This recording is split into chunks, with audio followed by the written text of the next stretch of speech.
So make it worth it, us doing it well and spending that much time there. Right, right. Especially if you're paid on production, a percentage of the job, and you've got a job that lasts that long for that little. You're not going to find a technician that's going to take his time on that. No.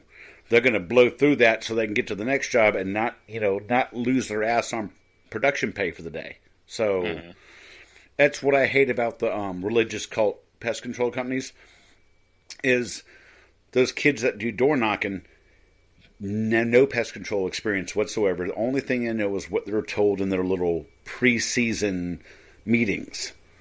So they'll go around and promise all this ridiculous shit for these really low initial service prices.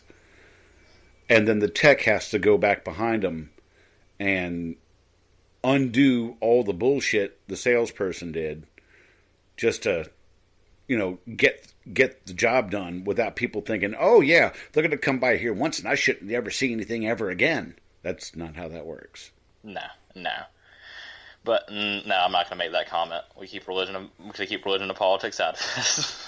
No, that's fair enough. And I make the cult one because I'm not calling out a specific religion on the show. It's just, yeah, it's a sarcastic comment because I was a branch manager for 2 of their companies, so I know exactly what they do.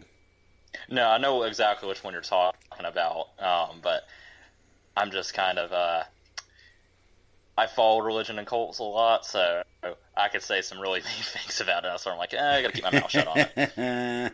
Well, I tell you, life must be really easy for people who wear magic underwear. It must be. It must be. I don't have magic underwear. Mine get. I almost want to do magic underwear. Do the fart marks just disappear? Because they're magic. Is that part of the magic? Does it make your ass bigger? Because that's something I've noticed about those people that, go around wearing the white shirts and the black ties. What's the name tags?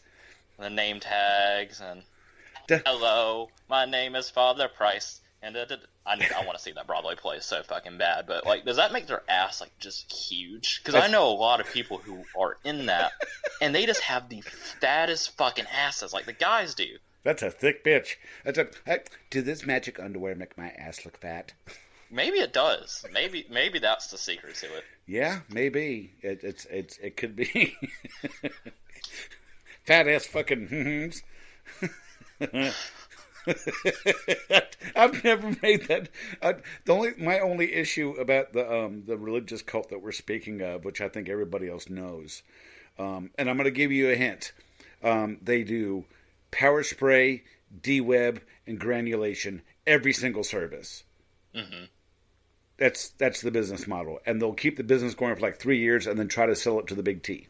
So, but faux hawks for the longest time, it was khaki shorts and faux hawks and boat shoes. I'm just shaking my head at the boat shoe thing. When I see a person with a faux hawk, I just want to smack that shit off the top of their head. It's like watching that guy from Ghost Adventures. First of all, they're a bunch of pussies, all of them. But that one dude's got a faux hawk like he's cool. No, you look like a cat that had the shit scared out of it. That's what you look like. So stop with the faux hawks. Yeah, and it's faux hawks, khaki shorts, and boat shoes. And yeah, so that's fucking religious cult stuff. I remember when those came to be. I know this is going to make you feel old, and probably everybody on here really old.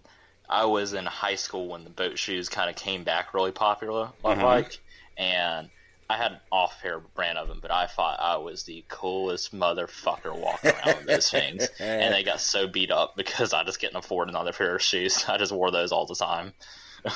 Now, I'll tell you, for the longest time, for bumming around the house and running to Walmart or something, my favorite pair of shoes were those cheap-ass $5 black canvas with the white sole ones that slip on you get at Walmart.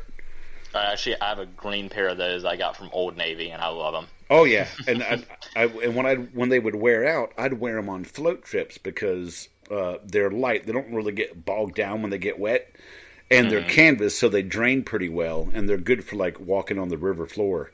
Because little side note, stupid thing. You ever notice they're really cheap shoes that have felt on the sole? Have you ever seen that? No. They have like a felt on the sole. Next time you go to like Dollar General and you look at the pair of shoes, look at the soles of them, and some of them actually have felt with rubber around the edges. The reason they do that is because the tariff on sneakers is more than the tariff on slippers. So if a certain percentage of the sole was felt, it could actually be classified as a slipper, so the tariff would be lower. Okay. I actually think I've heard of that before. Yeah, that's a non-pest control, complete waste of everybody's time. Thank you very much. Okay, well, I think we're about ready to wrap it up. So what's next week episode going to be, Jack? Termites. I think we're going to do termites. Now, I think, Brad, we're going to approach you sometime in the near future so we can actually get that commercial episode done. But I think I'm going to do about termites. I started in this business over 2 decades ago doing strictly termite work. And I learned from a really old school guy. And I've got some funny stories and interesting stories and all kinds of termite stuff. So I'll put a thing on Facebook about it if anybody's got any good termite job stories.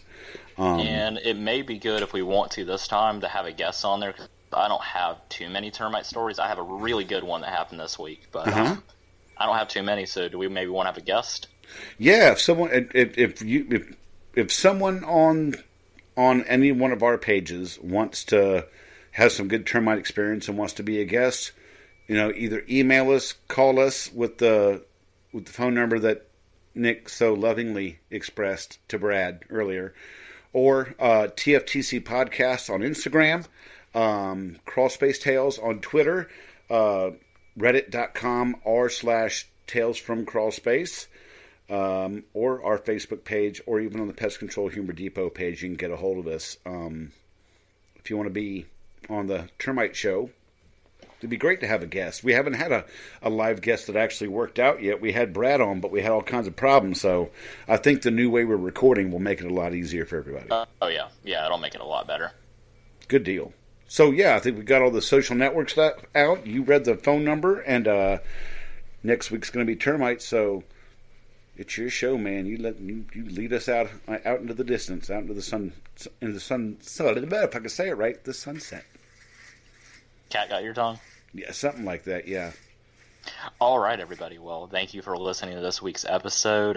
It's getting a little warmer out here in the springtime, so stay hydrated, stay cool, and go ahead and bug off. Bye, guys. Bug off.